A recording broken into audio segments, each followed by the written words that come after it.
Boa noite, então, para todo mundo que está aqui presente. Para não atrasar, então, o horário, né, da palestra, eu vou aceitando o pessoal acessando a sala, e aí, enquanto isso, a gente dá seguimento. Eu queria agradecer, né, por todo mundo estar participando da última formação do projeto Jornal na Sala de Aula. Hoje, então, a gente vai ter uma palestra com a Thaís. Quem não me conhece, eu já vi que tem vários aí que já participaram das outras formações, muitas, aliás. Quem me conhece, então, meu nome é Luana, eu faço parte do projeto deste ano, e junto com a Fevalicum Unicinos, a gente, então, foi realizando durante ações que tratam de assuntos diversos, né, que são necessários ser discutidos, e, então, hoje, redes sociais e desinformação, a importância midiática na escola. Então, eu vou deixar a palavra com a Thaís, enquanto isso, ajudando o pessoal aqui a acessar a plataforma. Bem-vinda, Thaís. Tá certo, então, obrigada, Luana, obrigada pelo convite, obrigada a todo mundo também, né, que está aqui conectado hoje. Bom, vou ir direto ao tema, né, para a gente aproveitar bem o tempo também e deixar um espaço no final para vocês poderem, enfim, comentar, fazer perguntas. Eu vou, só para ajudar, assim, a organizar um pouco também a minha fala, que eu vou compartilhar a tela, tem uma apresentaçãozinha com algumas referências, algumas imagens para a gente compartilhar. Deixa eu compartilhar aqui, daí a gente já começa. Enquanto isso, bom, eu sou professora na Unicinos, né, como a Luana apresentou, e aqui vocês estão vendo também, acho que até tem alguns que eu já vi por aí, né, no programa que a gente está realizando esse ano, né, que é esse desafio Nuvem de Educação Midiática. A gente tem um núcleo de educação para as mídias, que reúne professores de diversas áreas dentro da Unicinos, e ao longo desse ano a gente realizou esse desafio, né, que na verdade foi também uma sequência aí de formações com professores de educação básica. A gente recém anunciou os projetos selecionados para publicação de um e-book no fim do ano, no qual a gente vai reunir, né, projetos realizados por professores da educação básica do Rio Grande do Sul em sala de aula, trabalhando com esse tema, né, com esse tema de educação midiática. Muitos tratam sobre desinformação, propriamente dito. Então, já faço de antemão também um convite aí para vocês acompanharem, né, a gente vai lançar esse trabalho, esse e-book com trabalhos feitos por professores, né, da educação básica, no final do ano, em novembro. Então, em momento oportuno, também a gente vai fazer todas as divulgações, mas esse é um dos programas que a gente tem realizado dentro da Unicinos, e além, né, desse programa da própria universidade, eu venho pesquisando esse assunto da desinformação e das redes desde 2016, né, quando ainda estava fazendo a pesquisa de doutorado, fiz meu doutorado na URGS, e, bom, de 2016 para cá tivemos muitos episódios, muitos eventos, muitas coisas, né, que trouxeram esse assunto da desinformação muito forte, e junto com ele vem a educação midiática, né, por isso que cada vez mais eu e outros pesquisadores, né, que trabalhamos com esse tema do ponto de vista da comunicação, que é nossa área, né, como eu sou jornalista de formação, mas a gente tem buscado cada vez mais se conectar também com essa parte da educação midiática, porque a gente acredita que essa é uma competência dos cidadãos, né, para esse século XXI. E aí a gente vai, então, falar um pouco sobre isso ao longo dessa horinha aí de bate-papo. Mas antes, eu sempre gosto de começar, né, com essa recuperação de que a internet não inventou o boato, né? Quando a gente pensa fake news, desinformação, já vem logo essa ideia, né, de redes sociais, de compartilhamento, de mensagens, enfim. Mas é bom voltar um pouquinho na história, assim, para a gente pensar um pouco como que a vida em sociedade, né, sempre proporcionou, de certa forma, que histórias, algumas até meio fantasiosas, né, algumas lendas urbanas, fossem passadas de pessoa para pessoa, de geração em geração. Né, e, inclusive, como que as mídias de cada época sempre, de alguma forma, também tiveram a serviço, né, desse processo de disseminação de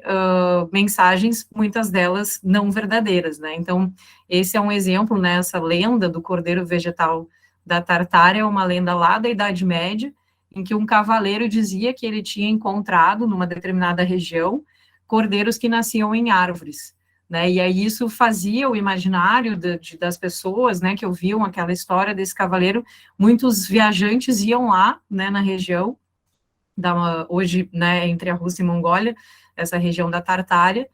iam lá buscar os tais cordeiros vegetais, né, os cordeiros que nasciam em árvores e, obviamente, não encontravam, né, então, assim, é uma lenda medieval, mas que ilustra um pouco isso, e gosto de trazer esse exemplo porque, na época, então, a gente não tinha redes sociais, a gente não tinha plataformas digitais, mas os grafismos, né, feitos, os desenhos feitos por artistas da época, de alguma maneira também alimentavam aquele imaginário e faziam essa lenda ganhar forma, né, dentro do universo deles na época. Esse é um dos exemplos, né, da ilustração do cordeiro vegetal. Um pouquinho mais para frente, né, a gente pode pensar também na Revolução Francesa, em que nesse período tinha os chamados pasquins da época, né, os jornais partidários, em que a corte era alvo frequente, né, de colunas, de manchetes bastante críticas, né, e no caso específico da Maria Antonieta, ela era muito conhecida e alvo frequente desses pasquins por seu comportamento extravagante, né, ela tinha, enquanto o povo passava dificuldades, passava fome, ela mantinha, né, seus hábitos extravagantes. E aí se multiplicou essa frase, né, se não há pão que comam brioches, como sendo atribuída a Maria Antonieta. Mas, obviamente, a gente não tem, né, nenhuma gravação, nenhum registro, nenhuma prova, né, de que ela, de fato, pronunciou essa frase. E mais do que isso, né, o que a gente tem é essa frase reproduzida em uma anedota, na verdade, em uma história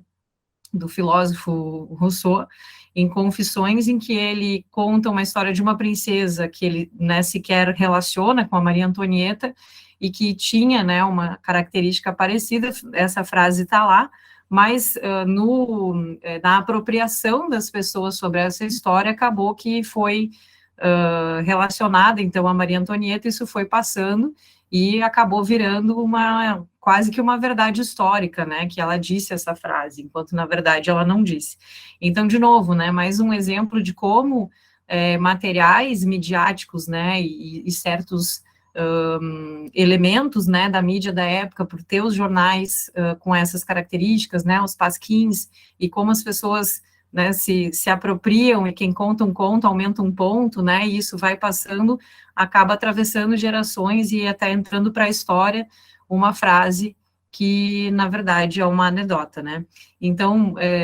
só alguns exemplos, tem muitos outros, né, mas alguns exemplos para a gente pensar isso, que a gente sempre teve mensagens que a gente não sabe direito a autoria, que a gente não sabe de onde vem, como que se multiplicam, mas elas se multiplicam, né, e tomam conta do imaginário das pessoas. O meme faz mais ou menos isso, né, no mundo de hoje, assim, a gente tem mensagens que a gente não sabe dizer, né, qual é o autor, a gente tem muita dificuldade de mapear e de rastrear, né, quem foi o primeiro a compartilhar, quem foi que criou essa mensagem,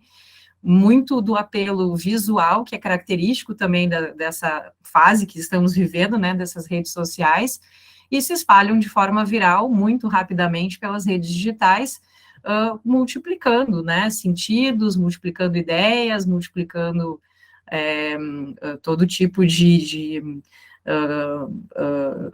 enfim, conclusões sobre determinados assuntos, às vezes, claro, às vezes só brincadeiras, mas muitas vezes assuntos sérios, né, que são também disseminados nesse sistema.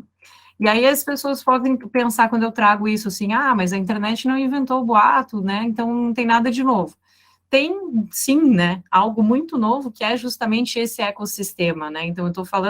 recuperando um pouco aqui para a gente pensar nas relações que a gente tem, né, a vida social é uma vida em rede, né, a gente sempre teve, historicamente, relações, redes de relacionamento na sociedade, e a gente tem, na verdade, com a internet, né, e especialmente nessa era das plataformas digitais, né, de rede social, a gente tem um ecossistema de comunicação completamente diferente, né, então é realmente como se a gente estivesse migrando para um novo mundo, né, e essa é justamente a expressão que um pesquisador americano usa, né, para tratar um pouco de algumas questões que acredito que até façam parte do dia a dia de muitos de vocês como professores, né, assim como para mim também, que a gente tem essa questão geracional, né, nós somos imigrantes digitais, a maioria de nós aqui na sala, pelo menos, né, somos imigrantes digitais, a gente, em algum momento, a gente entrou na internet, né, talvez vocês lembrem, como eu lembro, do primeiro dia em que eu tive acesso à internet, em que eu me conectei com a internet, né, a gente entrou na internet, a gente começou a se adaptar com esse novo ecossistema, a gente começou a se adaptar com esse novo mundo digital, e as novas gerações já nasceram conectados, né, eles nem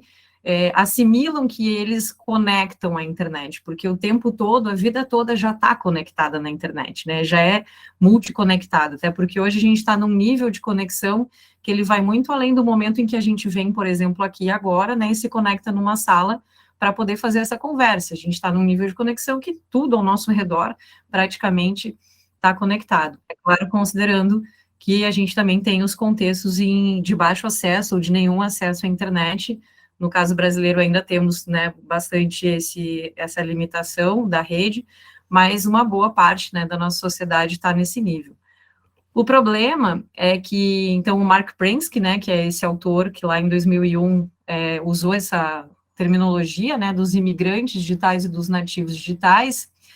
o problema é que esses nativos digitais nem sempre eles são tão espertos assim, né. Esse outro pesquisador, também americano, Sam Weinberg, fez uma pesquisa, depois, em 2016, e ele identificou que, apesar de ter muita facilidade, né, dos jovens, desses nativos digitais, de se conectarem de uma plataforma para outra, de transitar de uma plataforma para outra, eles tinham muita dificuldade de compreender e de discernir o que é uma notícia e uma propaganda, por exemplo, né, de conseguir compreender a informação, de conseguir compreender os riscos também desse ambiente digital, porque ele tem muitas coisas boas, mas também tem seus perigos, né. E aí, para trazer dados super atuais, no ano passado, a OCDE fez uma pesquisa em diversos países, né, e identificou, no caso brasileiro, que 67% dos estudantes de 15 anos, né, então são quase 7 a cada 10 estudantes, não conseguem diferenciar fatos de opiniões. Uma outra pesquisa do Instituto de Cultura e Tecnologia também identificou que 76% dos jovens de 15 a 24 anos do Brasil acham difícil ou muito difícil saber se um conteúdo é falso. Então, significa que se tem muito acesso a muita informação, mas pouco nível de discernimento da informação, né, do que é o que a gente está vendo. E aí, acho que essa tela ajuda bastante, assim, a gente ilustrar o quanto que esse volume de informação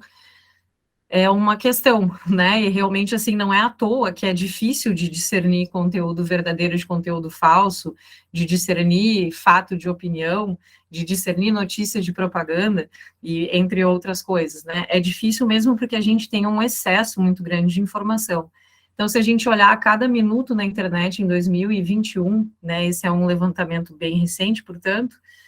esse quadro, ele é atualizado ano a ano, né, pelas associações aí que acompanham, né, o mundo digital. A gente tem só no TikTok 5.000 downloads do aplicativo, a cada minuto. Então, nesse breve minuto que eu estou falando aqui, né, 5.000 downloads, talvez seja até mais, né, já está quase na hora de atualizar o 2022, né, esse quadro foi fechado no final de 2021. Mas então, só para usar um dos exemplos, mas vocês estão vendo aqui 500 horas de conteúdo no YouTube, a cada minuto, né, isso está acontecendo. 695 mil stories no Instagram, né, então, assim, imagina todo esse volume realmente, né, de informação que está circulando, de dados que está circulando nas redes, se não vai ser realmente difícil, né, para a gente ter essa habilidade de discernir as informações de qualidade das outras. E o que a gente está vendo aqui, né, esses ícones todos, são justamente as plataformas de rede social, que são organizadas numa estrutura baseada em informações que a gente mesmo alimenta, né, dados do nosso consumo, dados do nosso, do que a gente gosta, do que a gente recomenda, do que a gente compartilha, a gente comenta. Essas plataformas, elas estão armazenando essas informações, né, tem algoritmos por trás delas, né, que estão combinando esses dados, estão fazendo análises desses dados para nos recomendar, né, mais conteúdos que potencialmente a gente vai interagir. Então, a gente está vendo ali, por exemplo, tem 28 mil novos inscritos na Netflix a cada minuto. O que a Netflix faz, né? A Netflix, o tempo inteiro, a gente entra quando a gente abre, né, o aplicativo ali do streaming, já aparece uma recomendação de uma nova série, um novo filme para a gente assistir, e várias vezes é certeiro, né? Várias vezes a gente vai lá e assiste mesmo, porque eles estão recomendando a partir dessa combinação de tudo que a gente já assistiu, se a gente viu até o fim, ou se a gente viu só até um pedaço e largou, qual a categoria, se a gente curtiu, se a gente não curtiu, ele está combinando, né, esse algoritmo está ali combinando e buscando na base de dados ali da Netflix, qual que ele vai mostrar para a gente ficar o máximo de tempo possível interagindo com aquela plataforma, né, a nossa atenção é o ativo dessas plataformas, então a gente está sempre consumindo com base nessa recomendação. E essa recomendação também, além de ser com base nas nossas próprias preferências, ela também vai com base na comunidade, né, que é esse elemento da viralização. Então, se tem conteúdos que estão sendo consumidos por muitos usuários, a tendência é que mais usuários ainda recebam aquele conteúdo como recomendação, porque o algoritmo entende que ele é interessante e que ele deve ser mostrado, né? E mais ainda do que isso, existe o elemento de monetização, né? Porque não é de graça, não tem almoço grátis. Então, a gente fala muito, né? Quando o serviço é grátis, a gente quer o produto, e é mais ou menos isso mesmo no caso das plataformas, né? Os nossos dados têm muito valor. Todo esse arsenal, né, de informação que essas plataformas detêm sobre os nossos hábitos, as nossas preferências, são muito interessantes para quem vai anunciar um produto, para quem vai anunciar uma ideia, né? A gente está em meio ainda ao processo eleitoral. Então, essa combinação, né, de informações, ela é muito valiosa para as plataformas, que de fato monetizam isso, né, e que acabam, então, permitindo, possibilitando o impulsionamento, né, esse é o termo, né, que as plataformas usam, né, impulsionar conteúdos, que significa que alguém está pagando, né, para que esse conteúdo seja mostrado para mais e mais usuários, e específicos, né, usuários escolhidos a dedo, de acordo com características daqueles dados que essas plataformas detêm sobre nós. Então, às vezes a gente nem percebe, a gente acha que a gente só está dando dados que a gente coloca publicamente na rede, mas isso não é verdade, né? Além do que a gente coloca publicamente na rede, tem todo esse armazenamento, né, de informação que essas plataformas estão processando e estão utilizando para mostrar, para nos manter o máximo de tempo conectados a essas plataformas. É uma engrenagem que a gente precisa tomar consciência de que ela existe, né, porque justamente a gente às vezes acaba sendo pego, né, por armadilhas, sem se dar conta de que a gente está vendo, na verdade, naquela plataforma XYZ que a gente usa, uma visão restrita dos acontecimentos, né, uma visão de mundo conformada, né, pela minha bolha, né, a gente fala bastante das bolhas, mas é basicamente isso, né, a gente fica criando redomas, a gente fica em câmaras de eco, né, em que eu vou estar sempre circulando em torno de informações muito parecidas, eu vou perder essa pluralidade do acontecimento de forma mais ampla. Então, essa estrutura, né, essa engrenagem, esse ecossistema novo das plataformas digitais, acaba mudando toda a nossa percepção dos acontecimentos, né? Então, a educação midiática, num sentido mais moderno, né, como muitos pesquisadores aqui no Brasil e fora do Brasil têm trabalhado, ela vai envolver não só coisas que naturalmente na escola já se trabalha, como trazer o jornal para a sala de aula, né, para pegar o gancho aqui do encontro, né, não é só o jornal na sala de aula enquanto um instrumento para a gente ler um texto e fazer uma interpretação de texto, mas todas as habilidades para a gente acessar, analisar, criar conteúdos, participar também das mídias, porque hoje cada vez mais todos somos, né, participantes, todos somos criadores né, desse ambiente informacional. Então, e participar de forma reflexiva, de forma crítica desse ambiente, de forma consciente desse ambiente, não só nos formatos impressos, mas também nos digitais, em todos os formatos. Então, a educação midiática hoje, nesse sentido amplo, ela vai abarcar uma série de competências que, como eu disse, né, tem essa análise crítica da mídia, né, essa leitura, mas tem também o que a gente chama de letramento da informação, que vai trabalhar sobre o reconhecimento das fontes de informação, a busca, né, dessas fontes de informação, o acesso dessas fontes de informação, e também, né, a expressão individual, a autoexpressão, porque nós usamos esses canais, e é importante, eles servem para isso, né, mas a gente precisa usar com responsabilidade, né, esses canais. Então, desenvolver desde a educação básica também esse senso, né, de responsabilidade da autoexpressão, a fluência digital para a gente compreender o funcionamento, né, dessas plataformas, né, desses dispositivos e plataformas que a gente usa, né, às vezes a gente pensa só no manejo, né, em aprender a apertar certos botões, mas não é só sobre isso, né, é sobre a compreensão mesmo de como que essa engrenagem funciona para a gente se posicionar melhor nela. E aí, em consequência, né, participar de forma responsável, exercer os nossos direitos, né, exercer a nossa cidadania digital, participar da comunidade, exercer a participação, usando, né, todos esses recursos que temos disponíveis com essa perspectiva, né, com uma postura reflexiva e crítica em relação aos conteúdos que a gente está recebendo. Então, só para trazer aqui alguns conteúdos, alguns conceitos, na verdade, complementares, né, a gente falou desse excesso de informação, e o nosso título traz a questão da desinformação, porque, como a gente viu, é muito difícil nesse ambiente, com tantos dados, com tantas informações disponíveis, a gente discernir o que é o quê. Né, e isso está presente na definição de infodemia, que foi um termo muito utilizado, né, durante a pandemia de Covid-19, a Organização Mundial da Saúde, né, usou esse termo para definir esse excesso de informação, em que algumas são precisas e outras não, tornando difícil encontrar as orientações corretas, as orientações confiáveis quando a gente precisa, né, e eles usaram esse termo para tratar justamente da circulação de tantas orientações furadas, né, que a gente viu durante a pandemia de Covid-19, e trabalharam, então, com esse termo da infodemia, né, que era uma outra pandemia da informação, então, né, que estava causando essa confusão também. E aí, quando a gente pensa em desinformação, a gente tem duas questões, né, para a gente pensar, porque também é uma tendência que se tem de pensar naqueles conteúdos, né, que são compartilhados, disseminados com o objetivo de causar algum prejuízo, né, de prejudicar realmente um processo, uma pessoa, né, uma política pública, enfim, alguma coisa com a intenção de causar ruído, né, como uma intencionalidade já negativa.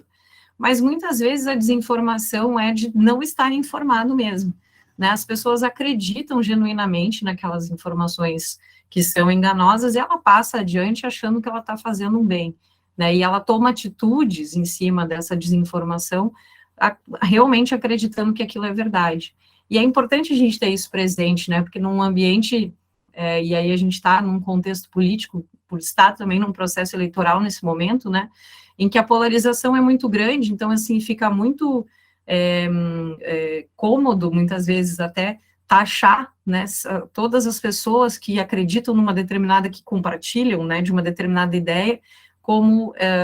o primeiro caso, né, com aquela intencionalidade, enfim, né, de destruição, de tudo isso. E, na verdade, muitas vezes não é, né, na verdade, muitas vezes porque as pessoas têm as suas crenças, têm as suas convicções, e elas genuinamente acreditam nessa informação. Então, a gente tem que começar a pensar esse diálogo numa outra perspectiva, né, de a gente conseguir abrir caminhos, né, para tentar problematizar algumas dessas convicções que acabam trazendo junto outras questões que não são exatamente sobre opinião. A gente vai problematizar um pouquinho mais isso na sequência. E por que a gente fala desinformação e não fala fake news, né, que é o termo mais comum aí do dia a dia, né, todo mundo se refere a esse fenômeno e pensa em fake news. Na pesquisa, enfim, entre jornalistas também, se vocês acompanharem aí a cobertura da imprensa, de agências de fact-checking, a gente usa muito esse termo desinformação, porque fake news acabou se tornando uma palavra um pouco banalizada, né, então, assim, aquilo que é contra mim, principalmente na política, né, aquilo que desautoriza uma autoridade, enfim, né, que questiona uma fala de uma autoridade, ela usa para se defender, né, de que isso é fake news. E o fenômeno é, na verdade, mais complexo do que isso, né, aqui tem uma ilustração, tá, em inglês não consegui encontrar essa ilustração traduzida, mas essa desordem informacional, né, tem 3 eixos aqui, inclusive, né, tem o misinformation, que seria essa pessoa que está desinformada, né, esses elementos de desinformação, porque a pessoa acaba acreditando, né, naquilo, faz uma falsa conexão e acaba acreditando naquilo genuinamente, né, mas sem intenção de prejudicar. Tem a desinformação, né, desse conteúdo impostor, desse conteúdo manipulado, ou de um conteúdo totalmente fabricado, que daí já vem, né, com essa característica, mas tem esse outro lado, né,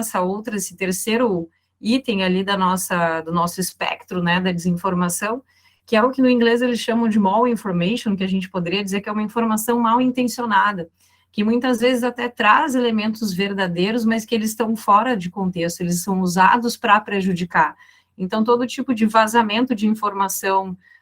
íntima, por exemplo, ou de dados pessoais que não deveriam vir a público, né? Isso, assim, a gente não está falando de um conteúdo exatamente inventado, mas esse vazamento, ele vem justamente para provocar algum tipo de ruído, algum tipo de prejuízo. Todo tipo de assédio digital, discurso de ódio e outras coisas também está relacionado com essa desordem da informação,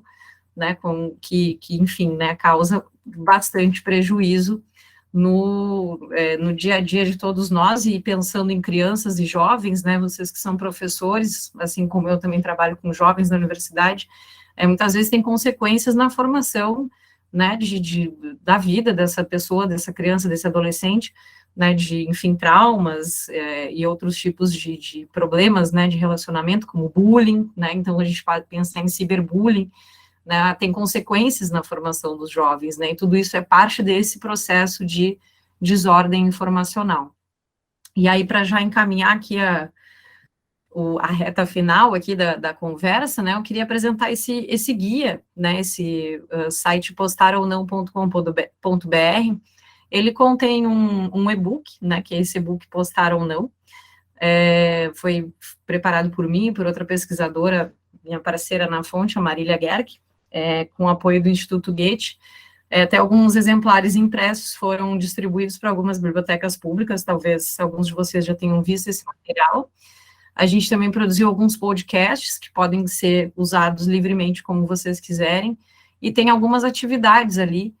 propostas também para fazer essa reflexão, né, para a gente trabalhar com elementos do dia a dia, né, dos adolescentes e jovens, e trazer algumas reflexões para debate. E nesse material a gente traz os 7 tipos de desinformação, né, que eles estão contidos ali naquele espectro, mas aqui a gente pode pensar eles um pouco mais detalhadamente. Um deles é a falsa conexão. São aquelas manchetes chamativas que muitas vezes a gente vai clicar e o conteúdo não tem nada daquilo, né, ou nos leva, inclusive, para um site malicioso que quer só coletar nossos dados, ou, enfim, aplicar algum tipo de golpe, né, digital, para, sei lá, passar dinheiro para alguém, alguma coisa nesse sentido, ou só para caçar clique mesmo, né, e quando a gente pensa no caça-clique, esse caça-clique existe porque existe aquele mecanismo da monetização dos conteúdos, que lá na hora das plataformas eu mencionei um pouco por alto,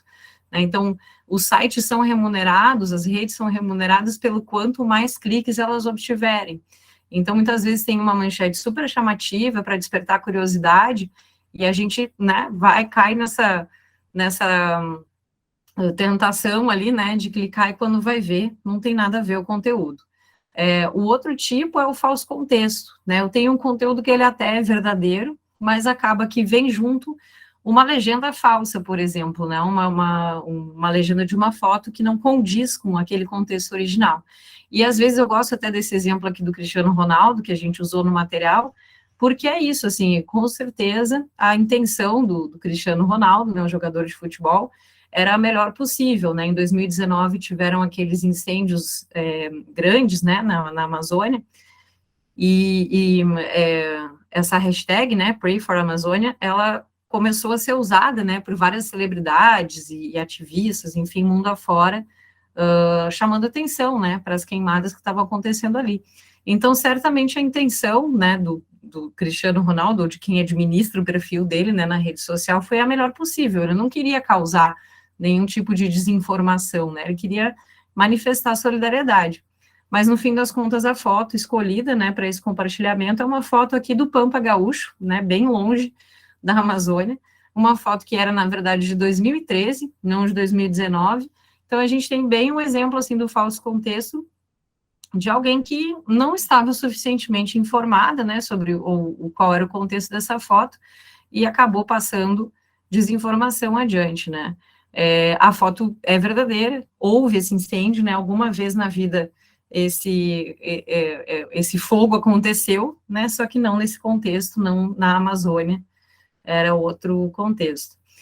Então, claro, a gente está vendo aqui um exemplo que o prejuízo social, digamos assim, ele é até menor, né, porque é só uma manifestação de solidariedade em relação ao incêndio lá no bioma, mas a gente pode ter muitos outros exemplos de falso contexto bem complicados. Manipulação de conteúdo, né, quando realmente tem alguma manipulação feita para enganar, para causar algum tipo de interpretação equivocada sobre um acontecimento. Então, a foto verdadeira, né, da Greta Thunberg, né, aquela ativista que, enfim, ganhou bastante visibilidade, notoriedade nos discursos, né, em eventos internacionais, enfim, essa é a foto verdadeira, né, a imagem real, ela está no trem, fazendo lá seu lanche, né, enfim, fazendo uma situação cotidiana dela ali. Mas essa mesma foto, então, ela foi manipulada, ela foi editada para sugerir que ela estivesse fazendo esse super lanche, sendo observada por algumas crianças ali, passando fome, né? Então, se a gente não tem, aqui a gente está com as duas lado a lado, mas se a gente não tem as duas fotos, talvez essa imagem manipulada possa passar por verdadeira e possa passar alguma mensagem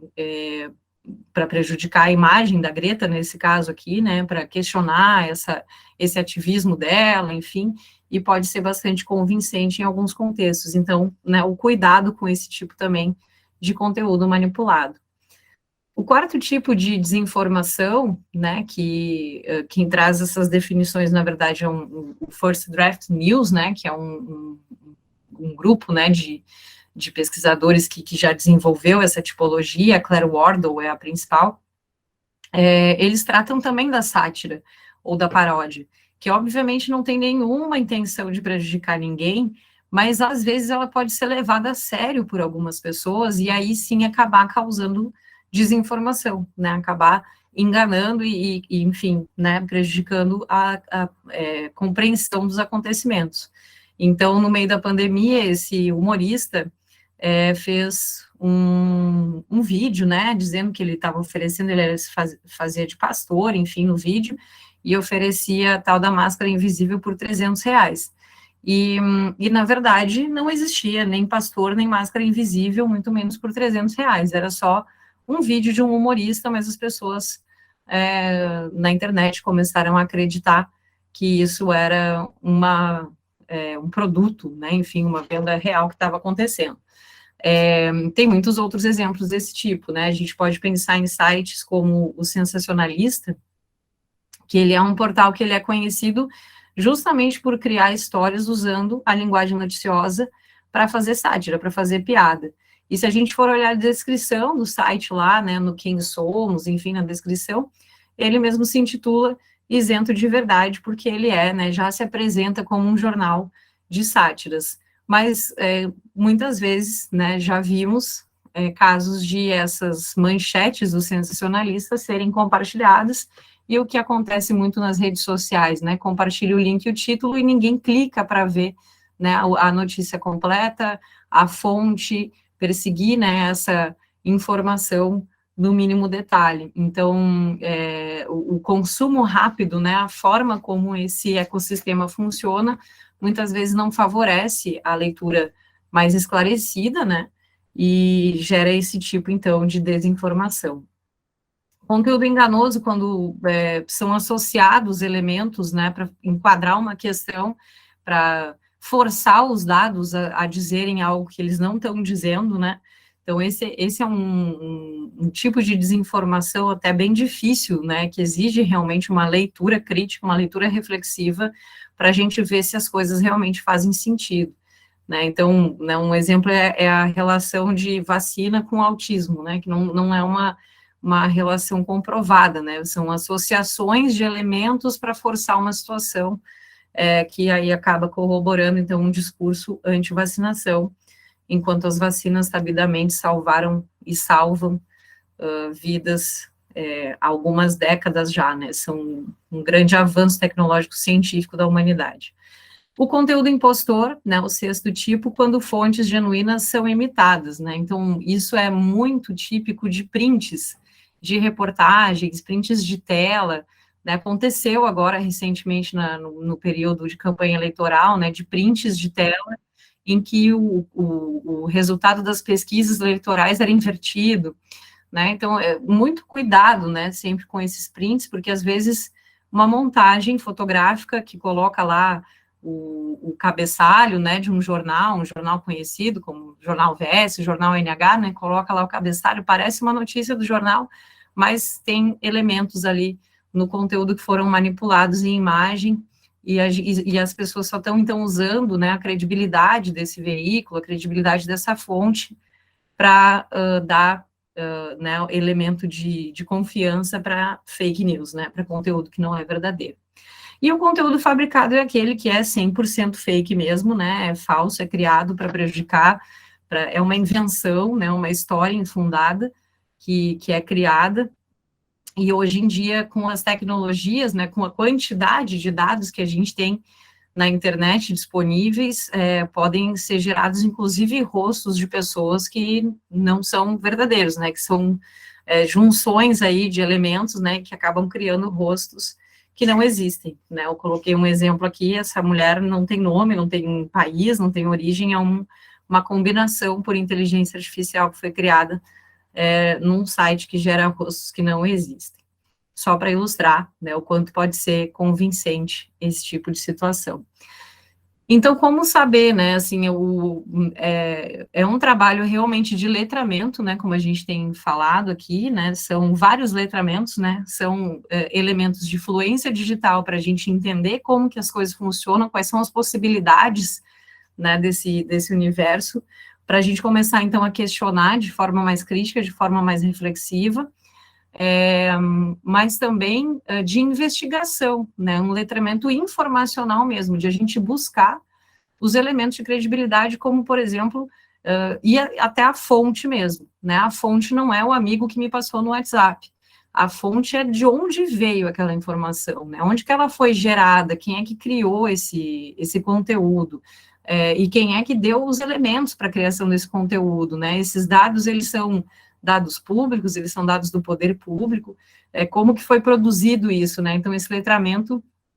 informacional mesmo. Reconhecer os conteúdos, ou seja, a gente identificar o que a gente está vendo uma sátira, como a gente viu ali, né, uma paródia muitas vezes, né, pode parecer, pode ser interpretada por algumas pessoas como verdade, então a gente reconhecer esses conteúdos, espera aí, isso aqui é um conteúdo que é realmente uma notícia, é uma paródia, é uma propaganda, o que realmente eu estou olhando aqui, né, tem algum elemento que ele pode estar adulterado, será que eu preciso de mais informação para entender isso? E reconhecer intenções, porque quando tem um apelo muito forte, né, e especialmente, assim, o instinto da urgência, né, compartilhe agora, para o máximo de pessoas possível, o mundo precisa saber, você tem que fazer não sei o quê, né, então esses apelos, esse sensacionalismo, ele carrega, né, alguma intenção que a gente tem que se questionar, né, por que isso é tão apelativo? Será que a urgência é toda essa mesma? Geralmente, se a gente fizer uma leitura um pouco mais atenta, a gente pode identificar algumas questões aí. Então, na perguntinhas, como a gente falou, isso é uma notícia ou é uma propaganda? Eu estou diante de fatos ou isso aqui está expressando a opinião de alguém? Porque isso também é outra confusão. Às vezes a gente toma como verdade, como fato, né, o que é um posicionamento, é uma opinião de uma pessoa, né? Então a gente reconhecer realmente os conteúdos, as intenções desses conteúdos. E também diferenciar a opinião de preconceito, porque como a gente viu ali, assédio, discurso de ódio, isso tudo faz parte dessa desordem informacional, em geral andam juntos, né? Então ondas aí de ataques a pessoas nas redes, enfim, a certos grupos sociais, às vezes não pessoas específicas, mas a certos grupos sociais, não é questão de opinião, muitas vezes está se reproduzindo aí uma série de preconceitos e de problemas estruturais da sociedade. Então, né, recuperando essa mandala, né, que é uma mandala, na verdade, do programa Educamídia, inclusive existe o guia, né, depois eu vou deixar as referências completas aqui.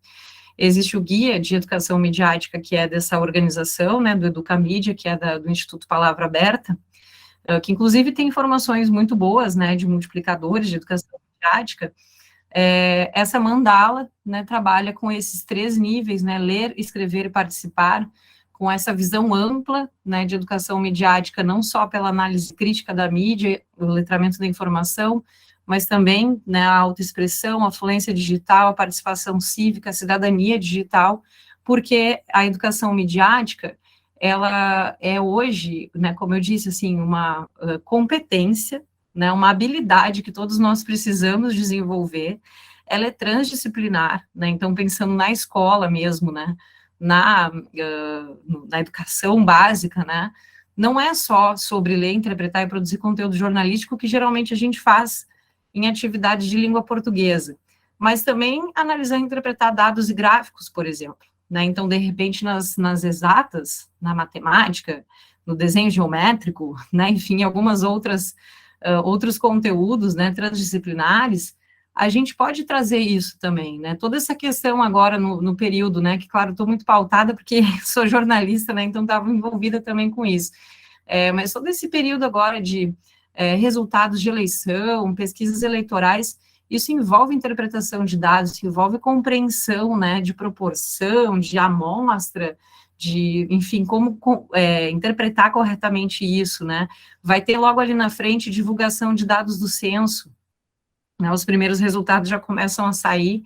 na sequência, agora nos próximos meses, né, então, quanto recurso, né, para análise e interpretação de dados que a gente pode trabalhar, e isso é parte também da educação midiática, né, é parte dessa comunicação nesse mundo, né, buscar e reconhecer pesquisas científicas confiáveis, né, acabamos de passar aí todo o período da pandemia, tem a situação da monkeypox agora, né,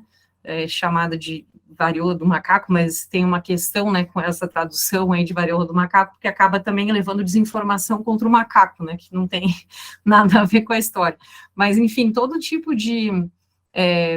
situação, né, que envolve prevenção de doença, de saúde, como reconhecer, né, essas pesquisas, essas fontes científicas confiáveis, para qualquer trabalho de investigação, na verdade, né, em sala de aula, esse letramento da informação, letramento informacional, ele faz parte, né, desses elementos de educação midiática.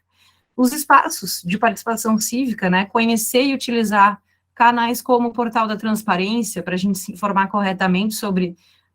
os governos, né, municipais, enfim, de novo vou falar do período eleitoral, a gente tem como saber informações sobre os candidatos, né, eles declaram uma série de informações para o próprio Tribunal Eleitoral quando registram candidatura, então para a gente saber o histórico daquele candidato, né, e aí estou falando também principalmente de anos aí do ensino médio, né, de anos finais do ensino médio, onde os jovens já começam a fazer título de eleitor e participar mais, né, dessa questão da cidadania, esses canais, esses espaços de participação, eles são parte também, né, desses elementos de educação midiática. E aí, com esses elementos, conforme a gente vai trabalhando, a gente pode trabalhar com situações de tomada de decisão, porque a partir de toda essa exposição, né, aos conteúdos midiáticos e digitais, a gente toma decisões sobre os produtos que a gente vai comprar, a roupa que a gente vai usar, também as ideias sobre o mundo, né, que a gente tem. Então, isso tudo é parte de uma ideia sobre como viver na sociedade em rede, como viver nesse novo ecossistema. Então, não é só sobre ler, né, jornal ou não ler jornal, né, é sobre toda uma compreensão de que a gente é exposto à mídia o tempo todo, né, mais do que nunca, porque, e a juventude, né, muito no celular o tempo todo, né, que inclusive nesse retorno, né, do presencial tem sido um desafio também, né, mas não é só sobre essa vida digital, né, porque essa vida digital, ela tem consequências na vida real, ela tem consequências, como a gente está vendo aqui, nessa participação cívica, nessa tomada de decisão, no consumo, no posicionamento, né, na visão de mundo. Então, a educação midiática, ela é sobre viver nesse mundo, né, a gente precisa pensar em trabalhar aí ferramentas e elementos daquela mandala que a gente viu desde cedo, em todos os assuntos, em todas as disciplinas. Eu acho que, enfim, é isso para passar algumas linhas gerais, né, a gente tem que exercitar essa visão, né, de que a gente é responsável pelo que compartilha. Então, eu sempre digo assim que, esse problema da desinformação, a gente viu toda a questão, né, de estrutura, tem as plataformas, tem os algoritmos, tem a monetização, mas tem a pecinha por trás, né, tem a gente. Então, assim, a gente ainda tem algum poder, né, de não compartilhar, de não passar adiante, de olhar com uma visão crítica e reflexiva os conteúdos que a gente recebe e se questionar, né, postar ou não, eis a questão, né, então se questionar. Porque a gente é responsável, né? Cada vez que a gente passa adiante, a gente está participando de um processo que a gente precisa ter responsabilidade. Então, esse era o recado final, e eu queria agradecer esse tempo e essa atenção de vocês. Vou voltar para conversar, só enfatizando, então, que no site postarononão.com.br dá para baixar o e-book, tem, né, outros recursos ali, tem o podcast, que também traz alguns detalhes a mais sobre o que é, né, essa desinformação, sobre os tipos, os conteúdos, e vocês podem usar à vontade esse material, e deixo também meu e-mail. Eu não uso o Instagram, né, eu sei que o pessoal gosta bastante do Instagram, eu tô como Tais e Coisas aí no Twitter, mas para quem curte o Instagram, também o perfil A Fonte Jor, sempre traz novidades desse mundo aí de desinformação, fact-checking, educação midiática, então pode seguir por lá também. E é isso, assim, vou parar aqui para poder conversar com vocês. Eu tenho que parar aqui o compartilhamento. E é isso, fico à disposição. Quem quiser fazer perguntas, comentários, espero que tenha sido proveitoso.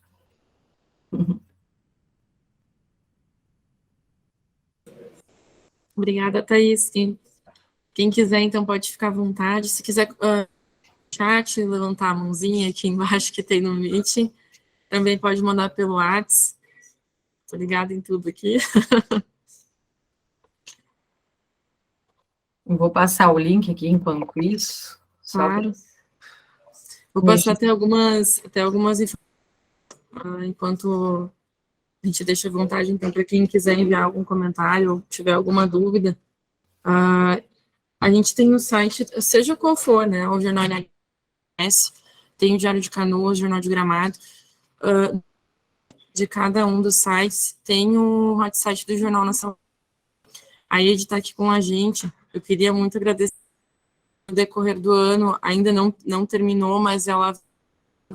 e faz parte, né, um papel muito importante, que ela produz os conteúdos da página do Jornal na Sala de Aula, e esses conteúdos também ficam no Flip, que fica no site. Tem, do hot site do Jornal na Sala de Aula, tem um guia criado pela Ed também, né, ela me ajudou bastante também na sessão, e ela criou, então, esse guia para quem recebe o jornal na sala de aula, e também outras atividades fazer com os alunos, também tem essas dicas nesse guia. É bem importante até, né, alguns professores falaram, como que eu posso fazer para utilizar o jornal na sala de aula? Ou alguns outros assuntos, né? Então, dentro do site de qualquer jornal que vocês utilizarem, vocês conseguem encontrar.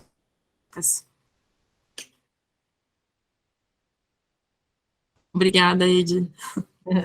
E é bem importante isso, né, que o jornal está fazendo, porque parte desse letramento, né, dessas questões aí de educação midiática, elas vêm exatamente disso, assim, né, de a gente trazer os leitores, os novos leitores, né, para o jornal, para entender como que é feito o jornalismo, porque assim como eu falei ali, de a gente entender as estruturas, né, das plataformas, das redes, também o jornal, né, porque hoje, como todo mundo pode publicar, né, numa rede social, num grupo, num aplicativo, às vezes as pessoas acham que o jornal publica o que dá na telha, né, e na verdade não é, né, tem todo um processo de produção, de uma apuração de uma matéria, de buscar as fontes, de, né, ver a confiabilidade, ver se confirma, não publicar qualquer coisa, né, fazer toda uma apuração. Então, isso também é parte, né, do letramento informacional, de a gente entender cada conteúdo, como ele é produzido, então bem legal ter esses materiais aí à disposição, porque é né, um caminho para a gente pensar também os futuros leitores, né? Sobre a pergunta do Alexandre ali, disponível, Alexandre, amanhã eu publico, então, essa gravação da palestra. Quem também quiser o link pode chamar no WhatsApp, que eu estou conectada aqui, que eu encaminhar para cada um, né, que tiver essa dúvida, que quiser assistir de novo, ou desde o início. A Renata, ela uma pergunta aqui pelo WhatsApp: o que fazer quando a desinformação? Alguma sugestão de como lidar com a desinformação voluntária? Desinformação voluntária? Isso. Bom, não sei se eu entendi o sentido da desinformação voluntária, talvez seja essa intenção, né, de prejudicar, essa parte mais intencional. O problema da desinformação quando a gente pensa, né, nas motivações, é que a gente está lidando muito fortemente com crenças, né, com convicções. Crença não no sentido religioso, né, mas com aquilo que a gente acredita como da nossa vida. Todo mundo tem, né, a gente tem as nossas convicções. A gente tem essas convicções, elas são construídas também, né, nessa vida em sociedade, nos lugares de onde a gente pertence, no que a gente aprendeu, no que as pessoas próximas da gente né, levam como o bom caminho para a vida, né, como o caminho certo, enfim. Então, às vezes, isso vem junto com uma série de limitações da nossa visão de mundo mesmo, né? Porque a gente está vendo só de um caminho, só de um sentido. E aí é uma situação, é confortável, né, ter essa visão, né, assim, ela nos deixa numa zona de segurança, né, então aquilo que daqui a pouco ameaça essa segurança, né, que gera alguma incerteza, gera alguma possibilidade de mudar isso que para mim é confortável, é onde motiva as pessoas a compartilharem desinformação, porque né, esse instinto, né, de defesa, e aí é onde entra talvez um pouco dessa questão intencional, né, de tentar minar uma coisa que difere daquela visão de mundo que a gente tem, para que a nossa visão de mundo continue intacta, né, e confortável, a nossa zona de conforto continue ali. Então, é bastante desafiador, né, porque a gente precisa entender o caminho de questionar algumas visões limitantes, né, e preconceituosas, muitas vezes, sem julgar também, porque as pessoas não necessariamente são do mal, né, elas realmente estão imbuídas por aquilo que elas acreditam, porque, como eu disse, todos nós, né, todo mundo tem visões que a gente assume, né, como o sentido, o caminho certo, assim. Então, a gente tem falado muito no universo, assim, da desinformação, do combate à desinformação, entre pesquisadores e pessoas que trabalham, né, com fact-checking, com jornalismo, que a gente precisa conseguir dialogar, né, acho que a empatia, né, exercer, assim, tentar se colocar no lugar e entender por que a pessoa está convicta daquilo, né, qual é a motivação, por isso mesmo, assim, qual é a motivação, por que isso é uma questão, né, para aquela pessoa, o que está levando ela a fazer isso. Às vezes pode ser uma má intenção mesmo, às vezes pode ter um objetivo meio perverso até, né, dependendo do contexto. mas na maioria das vezes é por isso, é porque a pessoa genuinamente tem alguma convicção, uma crença, ela acredita, aquilo, né, traz esse conforto, e a gente precisa entender, então, como fazer esse diálogo. Obrigada. É a chamada pergunta de $1 milhão, né? Ontem mesmo, de noite, eu estava com o pessoal da agência Lupa, e aí o debate era bem esse, assim, né? Porque realmente é um caminho que a gente está tendo que construir, né? De refazer essas pontes. Mas acho que o Alexandre tem pergunta também. Deixa eu ver aqui.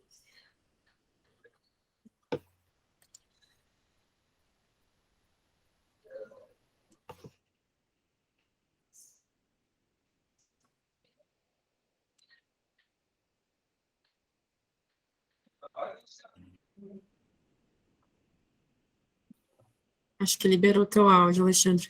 Tá. Boa noite, Thaís. Quero agradecer por vocês estarem abrindo esse espaço e me desculpar até, eu gostaria de ter chegado antes, cheguei um pouco atrasado, né? Mas eu tenho me preocupado muito, né, com essas questões sociais aí que a gente tem vivido, né? E eu tenho me dado ao trabalho de fazer uma coisa que eu acho que é interessante, assim, que é no sentido de ouvir aquilo que nos é antagônico.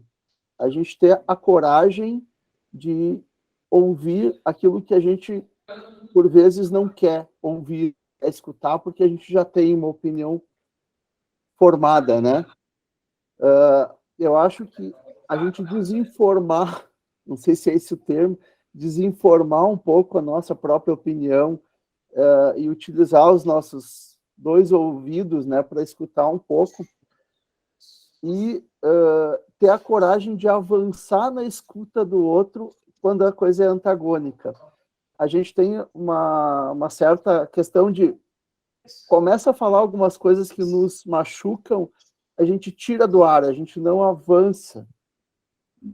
E quando a gente consegue ter esse avanço, ultrapassar, que eu chamo isso de uma barreira, e eu tenho me trabalhado para ultrapassar essas barreiras com algumas coisas, é muito interessante porque tu consegue formar uma opinião um pouco mais e tu consegue te trabalhar em si mesmo, assim. Eu não sei se estou tentando me explicar aqui, mas é uma coisa de tu ter coragem de escutar o outro naquilo que tu não ultrapassar essa tua linha de crença, né? É uma barreira que é difícil, mas se tu consegue dar um passo adiante nisso, tu consegue evoluir. Eu acho que o que está faltando é isso, é as pessoas escutarem um pouco mais o antagônico, e isso também entra na questão de aprender a respeitar as pessoas, né, e a respeitar as opiniões. A gente está com muita falta de respeito. Eu queria colocar isso porque eu tenho feito esse exercício, né, eu estou tentando entender a minha posição no mundo, né, dentro do trabalho que eu faço, no trabalho que eu tenho que desenvolver com as pessoas, eu tenho tido essa necessidade, porque senão eu não vou conseguir fazer uma boa entrega. E é uma coisa que, no primeiro momento, ela pode ser um pouco complicada, mas depois ela se torna uma coisa meio libertadora, assim. Eu estou tentando ir nesse caminho, então eu queria dar esse depoimento aqui, que eu acho que é importante. Era isso. É bem isso, Alexandre, assim, eu acho que é um pouco essa linha do que também a gente estava tentando trazer nessa história do diálogo, né, porque a tendência, como eu disse, todo mundo tem as suas crenças, a sua zona de conforto, e a gente tem uma resistência mesmo, uma barreira, né, meio que de defesa daquilo que a gente acredita, uma tendência, né, de defesa daquilo que a gente acredita. E isso acontece de lá para cá e daqui para lá, né, dos dois lados, do que a gente tem por a gente mesmo e de o julgamento que a gente faz do outro. Então, acho que essa questão do ouvir que tu traz é onde a gente estava falando, assim, de tentar entender a motivação, né, por que aquilo é uma questão para aquela pessoa, né, qual é o contexto daquilo ali, antes de a gente já fazer um julgamento, que acho que essa questão da falta de respeito, né, nesse ambiente hoje altamente polarizado, vem muito disso, né, a pessoa apoia A ou B, ou pensa A ou B, e aí já coloca um carimbo na testa daquela pessoa, e a gente já estabelece uma barreira. E devia ser o contrário, né? Antes de taxar esse carimbo, né, de colocar o carimbo na testa, a gente tentar entender o que leva, a motivação, né? E aí, quem sabe, conseguir se entender mutuamente, né, e fazer um diálogo. E aí eu acho que é bem isso, acho que é um caminho de mão dupla, né, da gente se desconstruir. Inclusive, uma das questões, né, que eu trago muitas referências da Agência Lupa, porque acompanho bastante o trabalho deles de fact-checking e de educação midiática. Eles falam muito, eles têm uma frase, né, que eles reproduzem seguidamente, que é: antes de acreditar, duvide, né? Então, acho que é bem isso, assim, porque a gente tem convicções, naturalmente a gente constrói ao longo da vida, né, os caminhos, as preferências, enfim, as coisas, mas a gente precisaria realmente desconstruir, né, e questionar muitas vezes as nossas próprias crenças para poder estabelecer esse diálogo. Esse é o desafio. E aí, por que, só para voltar para o tema também, né, desinformação em redes digitais, eu percebo, né, e a gente pesquisa isso, enfim, essa exposição ao contraditório, num ambiente em que as plataformas, elas recomendam coisas que elas acham que a gente vai concordar e vai gostar,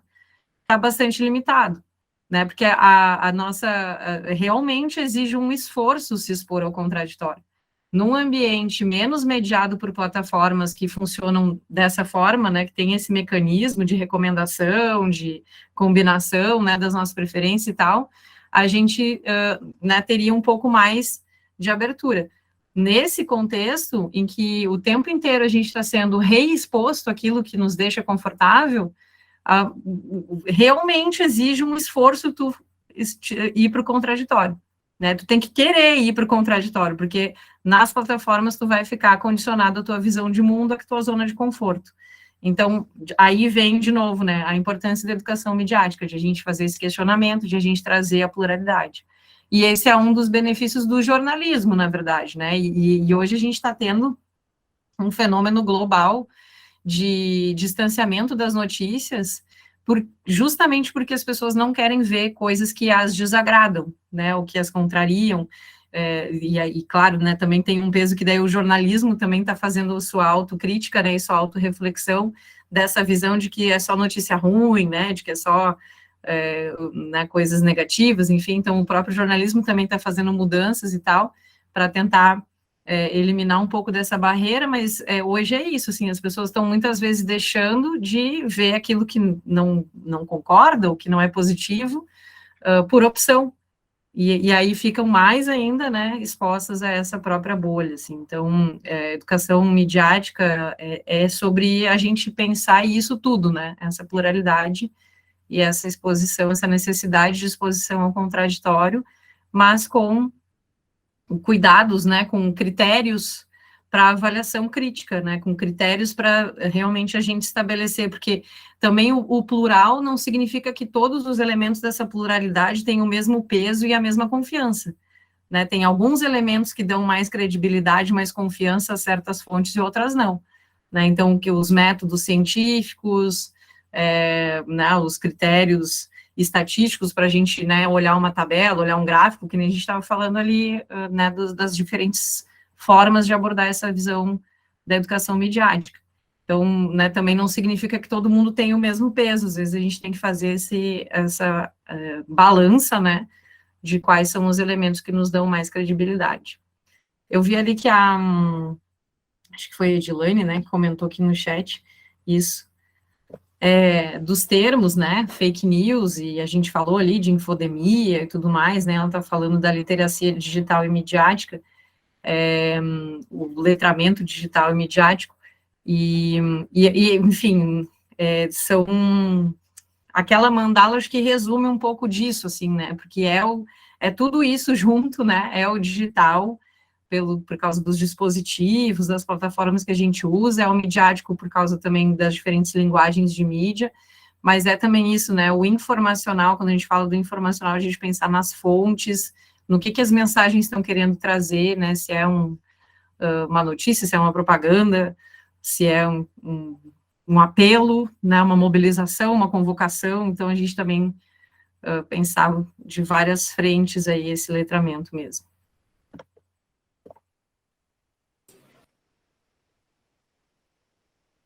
Valeu, Alexandre.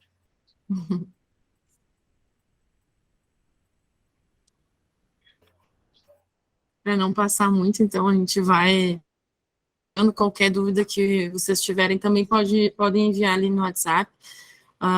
Agora o ano está passando rapidinho, né? Então, quase no final do ano, eu gostaria de desejar a todos os professores, aos universitários, porque aqui também tem universitários que estão assistindo a live, um bom resto de ano, né? Que a gente possa cada vez mais dividir, né? Ter esses encontros e trocar essas informações que são úteis para todos, para os professores, mas também para os alunos e universitários. Queria agradecer a participação, foram mais de 300 professores participando dessas lives no decorrer do ano, essa é a quinta, vou publicar amanhã, então, a gravação, para quem quiser assistir ou compartilhar também com outros. Visitas ao Grupo Sinos, então, foram 50 alunos, ainda vai ter até novembro. Então, a gente quer trazer, né, esse cotidiano, também aqui dentro do jornal, a gente quer levar essas informações, tudo como funciona, né, de toda a informação para esses alunos e para os professores também, e que a gente possa se encontrar novamente, né. Agradecer também, Thaís. Imagina, eu que agradeço, estou à disposição também, se o pessoal quiser trocar ideias aí, depois eu passo para ti a apresentação, enfim, as referências para o pessoal também se informar mais, e podem contar com a Unicinos, acompanhem, aí eu coloquei também o link do Desafio Nuvem, que para quem trabalha, ou tem interesse em trabalhar com isso, a gente também vai ter esse material no fim do ano, né, em novembro, com o e-book, com alguns planos de aula, alguns projetos, né, de educação midiática para implementar também nas escolas. E agradecer, então, aí, pelo convite, pela oportunidade de conversar com vocês. Em nome do Grupo Sinos, então, eu agradeço a todos. Uma boa noite para todo mundo. Boa semana, Boa pessoal. noite, obrigada, viu, pessoal? Até a próxima.